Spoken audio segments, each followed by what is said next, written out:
folks. Welcome back to Shifting Schools podcast. My name is Trisha Friedman.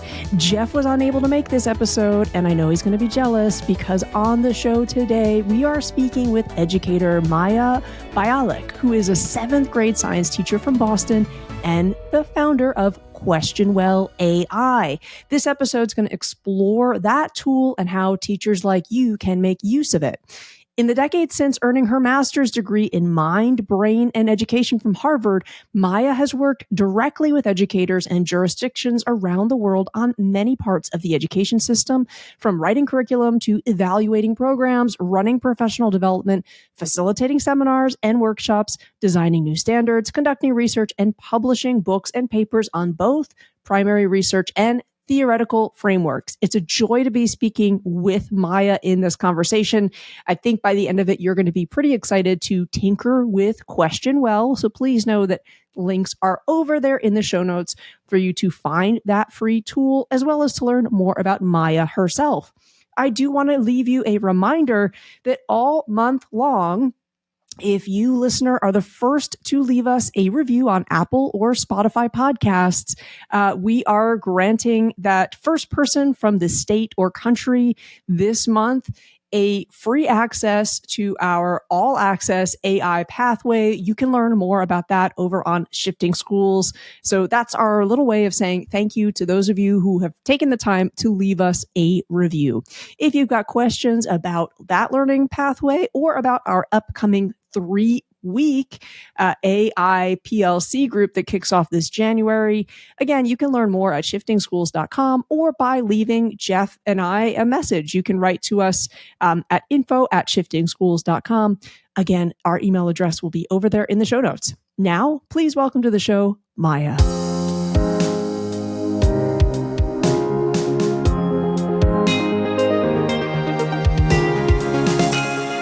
Maya, it's such a pleasure to have you with us today. I'd love to start our conversation with a book that you co-authored way back in 2019, which is entitled Artificial Intelligence in Education, Promises and Implications for Teaching and Learning. This means that, it's not just ChatGPT that got you interested in AI, but you've been interested for years now, thinking about what schools need to reconsider in order to be more relevant for students. As generative AI has come onto the stage in a very big way this past year, what questions do you want to see more educators grapple with when it comes to the student learning experience and AI? Yeah. So the book that I wrote in 2019 was really based on what we knew in 2019. So that took the work that we had been doing at Center for Curriculum Redesign about asking ourselves, what do students need to know and learn to be successful for the 21st century? And the answer was sort of a mix of knowledge, what we know and understand, as well as higher order thinking, critical thinking skills, critical thinking, creativity, communication, collaboration, as well as the next level up, which is sort of the social emotional character dimension. And then finally, this 4th dimension of meta learning. So it was situated in that kind of line of thinking. And a huge part of the book was just an overview of what existed at the time. But the other half of the book was, how do we rethink knowledge, the role of knowledge, the structure of knowledge, and how we teach it in schools? And the main idea there was really looking for the concepts, because understanding the concept is what will allow that knowledge to transfer to new situations. We're not really training people to do the exact thing that we're teaching them, where we have to be teaching them for a world that doesn't exist yet. So that was the general idea with that. And I think that all still applies, but we're in a totally different situation now. And I think that brings up a lot of new questions. So I'm working on a new book, but no more details on that yet. I would say in terms of what I want to see educators grapple with more is right now I'm seeing a lot of is it cheating to use AI? And I just want to say right away, no. If, I see that we're looking at students using AI and saying that's cheating. And that's because students are learning. So they're really cheating themselves out of their learning. As teachers, we are working. So although we learn along the way, we're really trying to do the best job that we possibly can. And uh, elevates student learning. So using a tool to do better at your job is something every single other profession has done. It makes us, in my view, more professional rather than less. So I'm looking for educators who are asking themselves, what do I want my process to look like? So as going into the classroom, I saw this before when I worked with teachers as a researcher, but I've been teaching the last few years. This is my third year teaching, and I see it even more sort of firsthand. Creating a process of how you prepare and do and reflect on your teaching. There's an infinite number of ways to do it. And so part of the art that is teaching, the artistic choices are how you choose to Frankenstein the different pieces together. And so now that we have all of these different, like just a huge explosion in the number of tools, I think a great question for educators to ask themselves is, okay, which parts of my current process do I want to augment? Because it's not going to be to do a whole new thing. You might try that once and then never do it again. It's more about, okay, I've found what works for me. How do I make that even better? And then the last step is just, what are my aspirations? What is it that I wish I could do? Why did I get into teaching? What is it that I wish I could do that I just never have time for because I'm busy doing all this stuff? And if this is going to save me time, what do I want to use that extra time for? And then we come back to some of the original thinking. Is it critical thinking? Is it creativity? If it becomes like the sky's the limit, in terms of just your imagination and what you hope and wish and believe teaching should be. And I think that we've in the past just been so stuck in the grind that we haven't been able to like take a breath and ask ourselves these questions. And I think this is a beautiful opportunity to do that. What you're saying resonates so strongly with me, in part because a lot of the trainings that we do at Shifting Schools with teachers is about that experimentation. And also, I really appreciate you using the phrase artistic choices, because they are, and it's an art and a craft that doesn't always get the respect that it deserves. And that piece about aspirations, for me, one of the best ways I think to look at this is pick a subject that you struggled in personally when you were a student.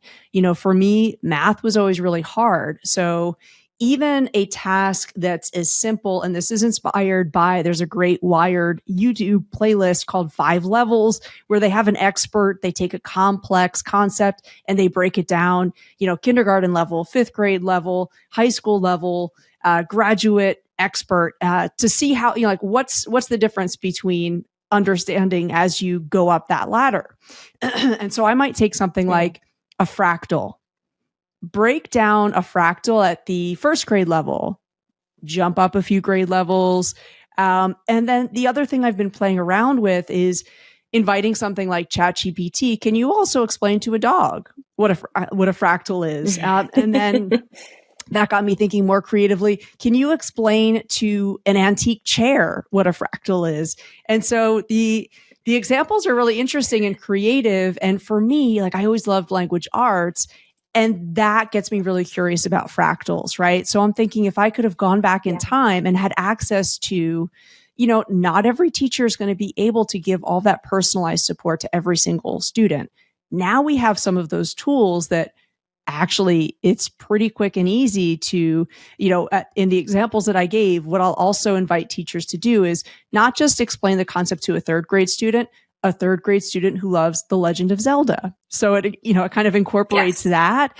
And that is so amazing and powerful. So you're right. This conversation around cheating, I wish we flipped that narrative and we were saying, if we're not digging into kind of the differentiation opportunities here, what is that cheating our students out of? Yes, exactly. And it really is. And I love. Oh, go ahead. Oh, sorry. I was just going to say, I love that you bring that up. I haven't heard, and I completely agree. I think people talk about differentiating as making it easier or harder, and that's fine. But I think there's certain subjects that we're naturally, intrinsically more curious about, and others that we're naturally intrinsically less curious about, just at face value, just immediately presented in a general way that you'd present it to the whole class as a whole. And then if you could identify those and build on the curiosity, we talk so much about curiosity and it's so hard to actually cultivate in the classroom. If I could be taught history through psychology and sociology, they're not even that far apart. And, it's not even like, and I like cats, which would also work. But like, I personally had a hard time getting engaged in history when I was in school. And in senior year, we were able to replace it with psychology. And I was like, why couldn't we have just done it that way? I would have been so engaged from the very beginning, and all that knowledge would have built up, and I would have basically had a depth of knowledge in addition to the breadth that sort of typical K-12 curriculum has to default to offering. I love that. I think you're right. Curiosity is such a strong catalyst for learning. And I would love to see more of that conversation around how are these tools, going to really like light that curiosity spark. Maya, you recently spoke at a conference on EdTech, and the title of your session, speaking of curiosity, kind of like piqued mine. The title was The Age of Super Teachers, AI Tools for Augmenting Educator Impact. Tell us more about that session and perhaps let us know with how it connects with some of your other interests. I know that you have included sort of play-based learning and science communication as some of the other areas of interest for you.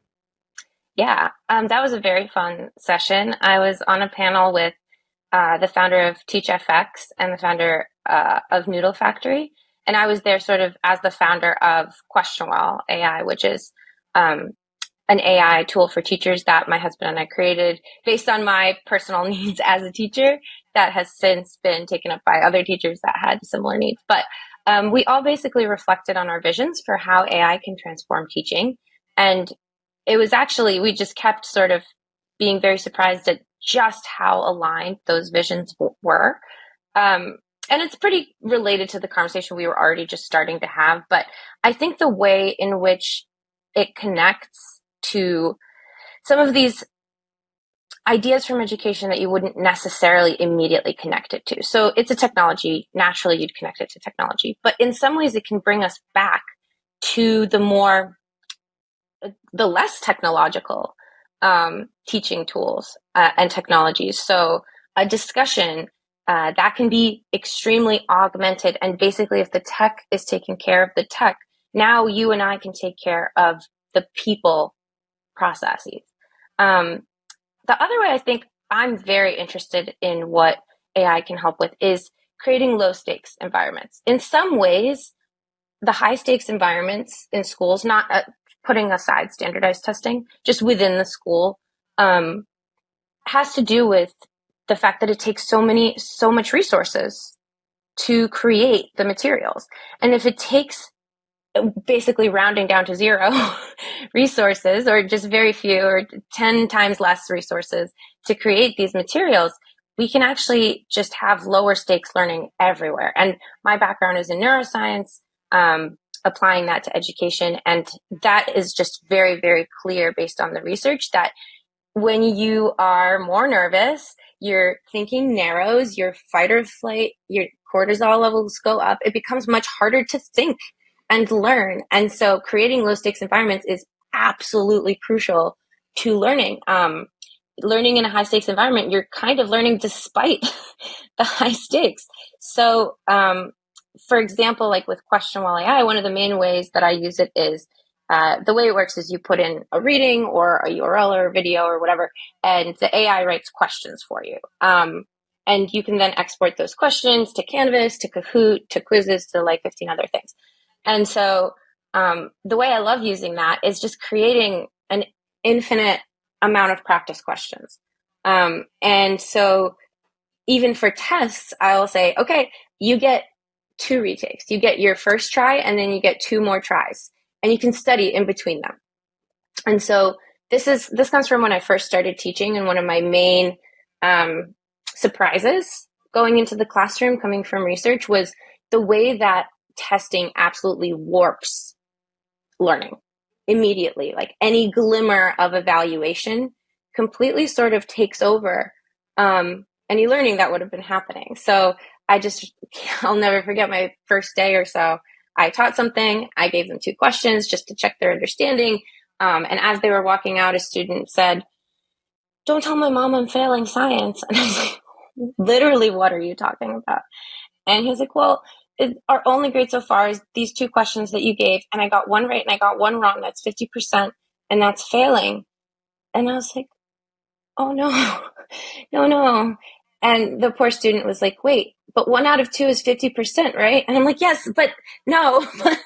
The poor thing was just like so affected by this. Like, this was front of mind above the learning that was supposed to be taking place right off the bat. So for that reason, and whenever I give a test, they're like, "How many retakes will there be? Blah, blah, blah. Is it multiple choice?" So I like to use it to create what they ask me for in terms of learning. They ask me for a lot of tries and multiple choice. And so I create that for them. And because they're middle school boys, they, at first they'd take the first try, they'd get their score without studying. They'd say, "I got 2 more tries. I'll take my shot at the second one," get the same score. I think, I only have 1 more try. Maybe I'll study. So they go home and they study the actual things that they realize that they didn't understand. And then they actually understand it. And that's really mastery learning. That's like where I get very excited, because the point isn't to punish them for not having studied the first time. If you want, you can have separate standards. Like, we have a separate grade for academic habits. Like, that's separate from, do you understand it? Do you ultimately understand it? Like, we're not punishing you for being slow or lazy when we give you a grade for your knowledge, for your understanding. We ultimately want to know, not on average, how bad were you in getting there, but now how much have you mastered it, and really rewarding the learning itself rather than punishing the process.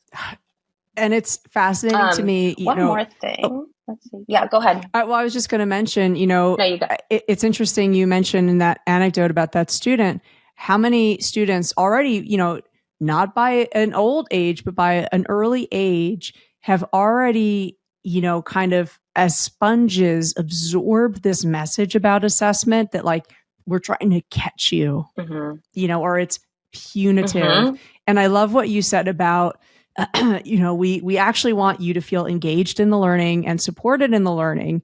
And I think that's also kind of the unsung hero of generative AI right now is, those executive function skill sets. So, yes. Especially with middle schoolers, something that as a longtime educator, a lot of students needed more support with. How do I build a study schedule or routines, or, incorporate something like the Pomodoro method? If I've got a big week of assessment coming up, and if I have 100 students, I can't create, or I couldn't create a bespoke, schedule for every single one of them, factoring in their different, subject areas, hobbies, all of those things. But now, actually, with generative AI, we can also help students. Like, here's how you can create that rough draft schedule with a few little like nudge, review, follow-up questions, even some SEL incorporated breaks into that. So I'm also really curious to see where this takes us in, you're right, like the knowledge and content and understanding is one part, but the actual learning to learn is another focus, where all of a sudden we've got this incredible scaffolding tool that we can use to put those 2 pieces together. Because it might be that I have all this knowledge and understanding, but you're right. Unfortunately, sometimes, especially, summative assessment, my heartbeat goes up, my pulse is kind of, so even just that I can create my own practice quizzes or tests and build my capacity for that. It is like supercharging the learning process. I'd love to talk a little bit more about QuestionWell. As founder, I would love for you to tell listeners a little bit about your journey in developing that tool. Like, when did you have kind of the recognition of, this is a problem that I want to address? And here's maybe how I can actually create this. Was it sort of an aha moment, or had this been on your back burner for a while? What was the inspiration for QuestionWell? Yeah, well, of course, when ChatGPT came out about a year ago, um, I was very excited since I had already been looking at AI in education. And I was kind of like, it's happening. What do I want to do? And so, but like, nothing was really uh, clicking into place until it was February vacation this year, and I was working alongside my husband, and he was playing around with AI, and I was writing questions for practice questions. And after a few hours of this, he's like, "Hey, come check out what I made." It reads like a blurb, and then it creates trivia questions. Isn't that fun? And here I had been sitting by hand doing the exact same thing. And he was like, surprise, here's an endless supply of these. And he did not know that that's what I had been working on. It was just kind of this moment of like, okay, let me show you what I've been working on. These kind of go together. And so we got very excited because basically then he was like, wait, I would never stand for this. Like if this was my job, that's so much work. As somebody who's a technologist, and he would just automate everything. And he's like, you're telling me you have to copy and paste and write these from scratch and blah blah blah. And I was like, mm-hmm.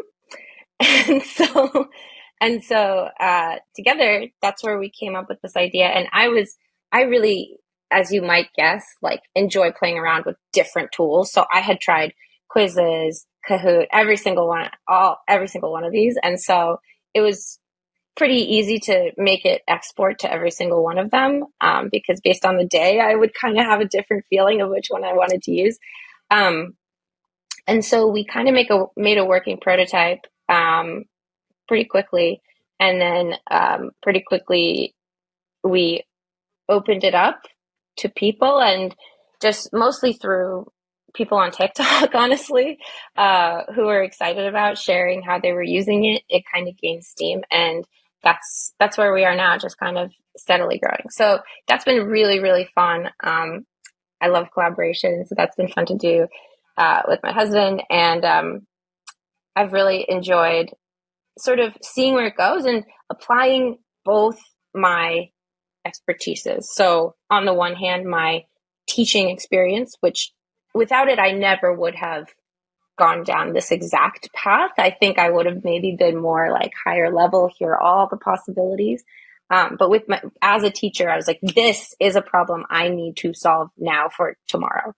And then at the same time, using my higher level, 10,000 foot view hat of what makes a good question, what makes a good essential question, breaking that all down. In order to write the prompts, you have to really articulate it and break it down and iteratively improve, and sort of ask myself, okay, in some ways, the medium is the message. So the way that I make the tool communicates what I think is good education, good teaching. And so I think a lot about that. And I really enjoy putting on my sort of researcher hat for that as well, like improving the quality, and not just the lowest possible, like, it's better than nothing. Moving it up to the next level and sort of helping teachers, boosting them even higher. So it's like more impact for even less work, like improving that ROI from both sides. And that's been really, really fun. And the other thing so in my school where I teach now, we don't have to really talk about standards or anything like that. It's pretty loose. But from my previous work, I had worked on standards a lot, and so I was very interested in tying standards to the questions, and that ended up being another thing that was very useful, and a place that I'm super interested for where AI can help, because it's so much language manipulation. It seems just like a perfect fit for that. Thank you so much for sharing that story. There's so much to that, the collaborative piece, the making transparent what we're working on, right? Like just how even that conversation is really important. And then the empathy piece of realizing the average teacher, like I think if you work in education, you're sort of doing like a dozen jobs simultaneously, right? There's so much going on in the average day. So even just giving somebody access to one incredible box of tools, which is high quality questions in your case, how that's going to save them some time and energy and allow us, as you were talking about earlier, to focus on some of the human centered things, right? Because if I'm exhausted Mm-hmm. because I've been up all night creating a question bank, my energy is going to be lower the next Mm-hmm. day. All of those one to one conversations that my students need me to have, it's harder to do that when we're exhausted, right? We know that. So I Exactly. really think we shouldn't underestimate what it's going to mean to save that time and energy and just how incredibly impactful that is. Maya, I'm wondering if in closing, though, you can touch on something that you kind of casually mentioned that I'm always really fascinated with, in that you were sharing on TikTok. So, TikTok is a space that for me, it's like mainly just my dog videos, but I'm really interested in what folks are doing in terms of like citizen journalism. It is, I think sometimes I speak to other teachers and they think it's either just dance videos or just junk. And actually, I've also followed some sort of like CTE work and looking at how, that's an industry that really needs more folks. And there's a lot of people out there talking about like, here's actually why I love being an electrician and walking through like, what does an electrician do? And I think, gosh, if Mm-hmm. I had been 16 and had access to something like that, that might have been like a career path that I would have thought about that I never thought about when I was at that age. Mm-hmm. And I'm wondering if you just want to speak a little bit more to either social media or if there's a different tool that, for you as an entrepreneur, as a founder, you're thinking maybe for those teachers of entrepreneurship or business, why are these tools actually maybe a little bit more essential than somebody would assume at first glance? Hmm. Well, TikTok is very interesting because their algorithm is something we hadn't seen before. It really figures out what you're interested in and serves you more of that. So people who say it's mostly junk or just dance videos, all that is that's the average that it drops you into. And after that, you have to sort of show it what you like. So I had that reaction at first and I gave up. And then my younger sister explained this to me and sent me some videos that I would actually like. And then since then, it's just been amazing. It's teaching videos, technology, linguistics, music, home improvement, and of course kittens. But that's for everybody. And so I just find it like very inspiring. But that's because that's sort of what I seek out. So it's kind of a reflection. It shows you back at you the kind of things that you behaviorally, empirically appear to be interested in. So I think that's very interesting, even just as a tool for reflection. Like comparing mine to my husband's is very funny. Um, his is like more similar to like the young men that I teach.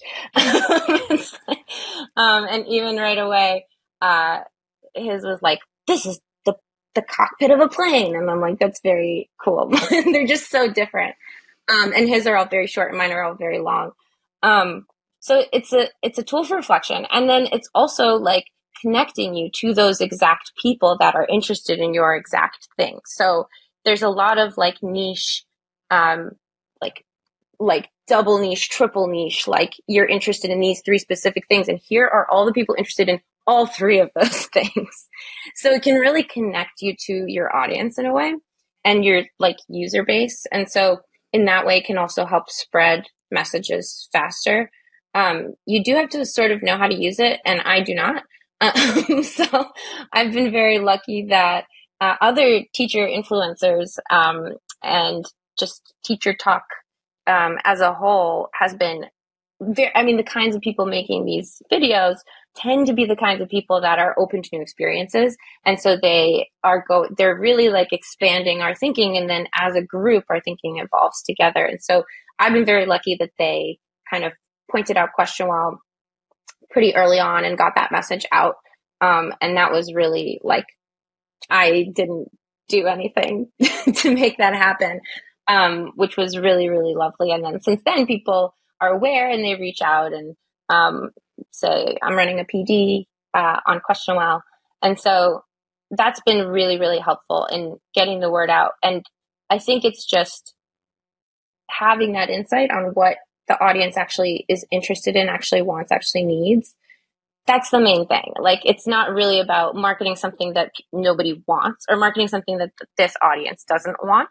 It's having the product find its audience. And sort of doing that matchmaking. And so this algorithm, like where we're at with it now, is really in an unprecedented place of doing that matching. And then I think I just want to jump back to AI possibly enabling more human connections. There was so I'm currently working on having, if you get like the school version, you and the other teachers that teach sort of the same thing can share a class and can share question sets within that class. And so I'm super interested. We tend to just have no time at all in school, and I'd love to be able to collaborate with teachers, but it seems impossible. So that's one thing I'm really, really curious about now is facilitating that collaboration across teachers. And one thing I think that is special about it being AI is that it's a lot easier to collaborate when you're not like insulting anyone. You're insulting a machine. And so we can look at these questions that I wrote, and then you're probably going to be kind of polite. Or we could both look at these questions that the AI wrote and really take them, be critical and constructive, and take them to the next level, knowing we're not going to hurt each other's feelings. This was written by an AI.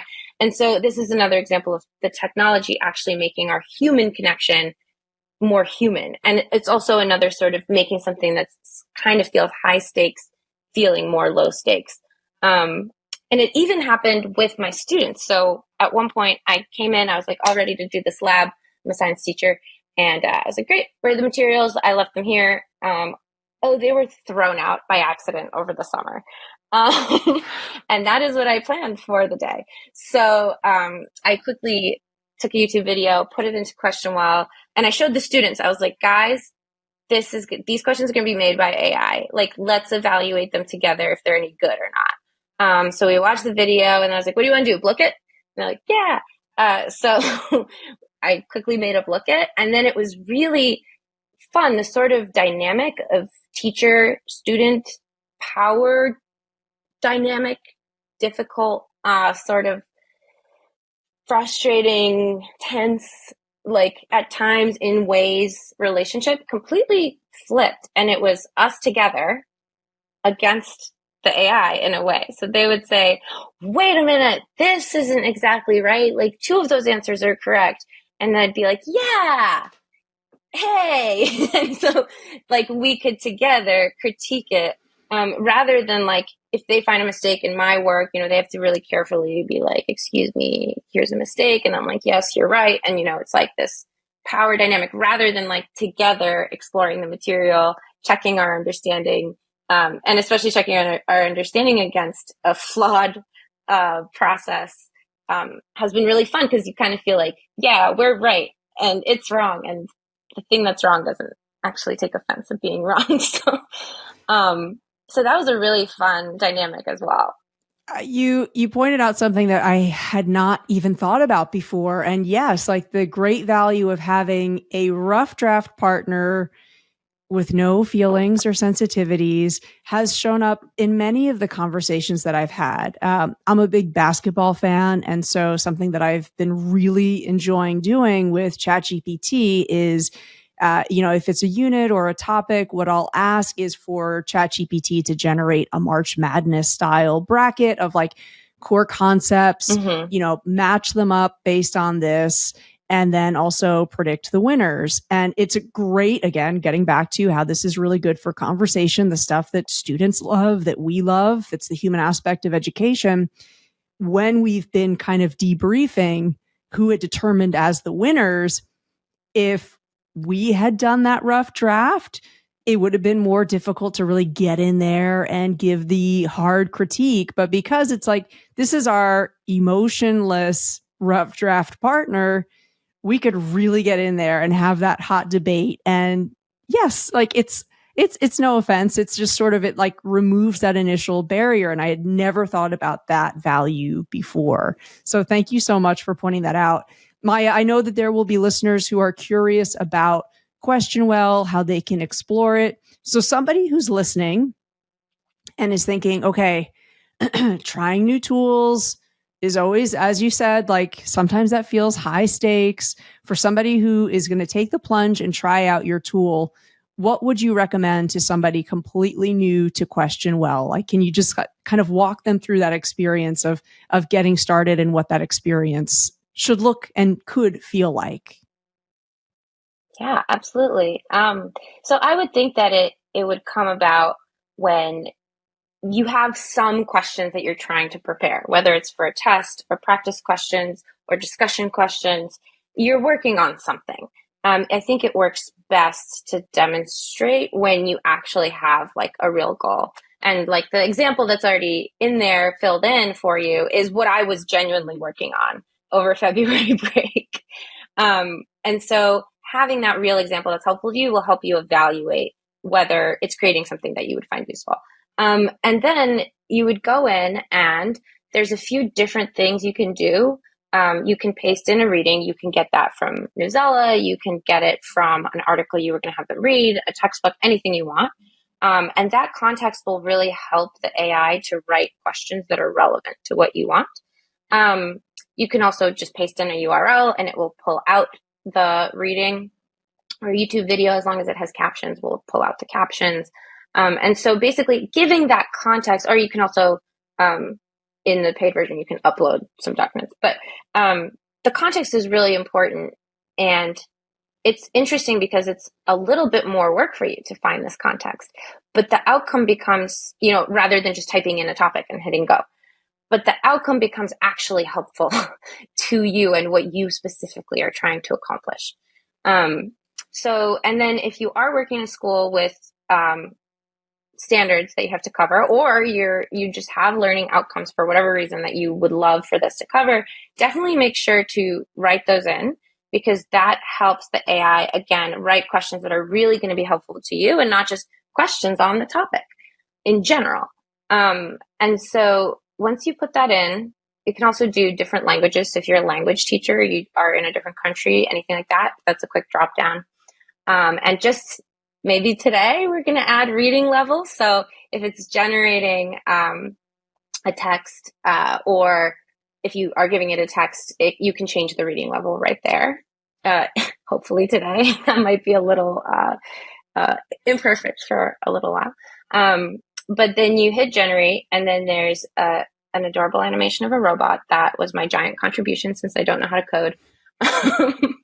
And so you give it a minute or a couple minutes, and it generates these questions. And from there, you can use the learning outcomes to filter the questions. So you can see which questions are actually trying to assess which learning outcome. You can look at the vocabulary that it pulled out and do something based on vocabulary. You can look at the essential questions. I will say that they are, if you're really, really strict about certain definitions of essential questions, they don't fall under every definition of essential questions, but there are these slightly deeper, more open-ended questions that you can use in the classroom as discussion questions, or just get yourself thinking. Again, like you might think that's a terrible essential question. Here's what it should be. And that's great. It's done its job. And then you can also export. So for the full list, just go on there. None of it is behind a paywall. You can just export to any of them that you wish. And if there's one that you'd like to export to that we don't export to, just send me an email. And that ideally can happen pretty easily. So from there you export. And if you're not sure, there's a little like help icon. So each one has a little quick how to, if you're not sure, if it's not totally self-explanatory, for actually uploading it to the website of your choice. And then from there, you're back into your regular flow. You're back into your teacher workflow that you have. Like we were saying at the beginning, you've made these artistic choices, you've found the process that works for you. This just adds this initial step that takes something that would have taken an hour and makes it take a few minutes. And then you do have to read through the questions and make sure that they are good. And it's really not perfect. Again, it's a first draft. And so revel in the fact that you're smarter than it and improve the questions. You can actually edit them right there. So before you export. And then as you go, like if you feel like adding more bells and whistles, all of that was free. If you feel like adding more bells and whistles, there's a paid version. And if your colleagues want to work with you, you can set up a school's version. But all of that comes later. Like the core, since I'm coming from nonprofits and I am a teacher myself, the core of it and the thing that I actually needed without the extra bells and whistles, that is all free. So you can absolutely, with no limits. So anyone listening now can absolutely just go on there with the topic that they need questions for and just see how it works, see how it goes. Fantastic. Maya, at the time of our recording, Common Sense Media has recently come out with, they are going to be doing reviews of different AI tools. They kind of have criteria that they've come up with. And one of the core pieces of advice that Shifting Schools has been giving to different schools is have a student leadership team that's also talking about the different tools and the impact that they see. Because as we're talking about AI in education, if you're not listening to student voice, you need to ask yourself, why not? Because they will have some really powerful insight. So if there's a listener who is saying, you know what, like, let's get a student group looking at this tool and also kind of talking about, you know, your point about the power of a first draft is major. And so I could see some older students also using it for work that they're doing. If there's a student group that would like to reach out to you, either to give you feedback or to talk about like what this means for their learning, or again, teachers of business, entrepreneurship, like I think Maya would make for such a great interview for your students. Also, if a student group would like to connect with you, what is the best way for them to go about doing that? And if they are going to do a review, is there a certain aspect of the tool that at the time of this recording, you're thinking, I would love to know the student perspective on this aspect? Yeah, absolutely. Please reach out. I was a student that wanted to give my opinion. So I really would appreciate that. My email is just maya@QuestionWell.ai. And I have worked with some students in the school that I teach, actually. They sort of came to me, and that's been really fun. And then I'm also just experimenting in my classroom. So I just gave this project assignment, and with like a choice board, you can do a presentation, you can do a video, whatever, etc. And you could do a student suggested a parody song. I was like 100% yes, you can do a parody song.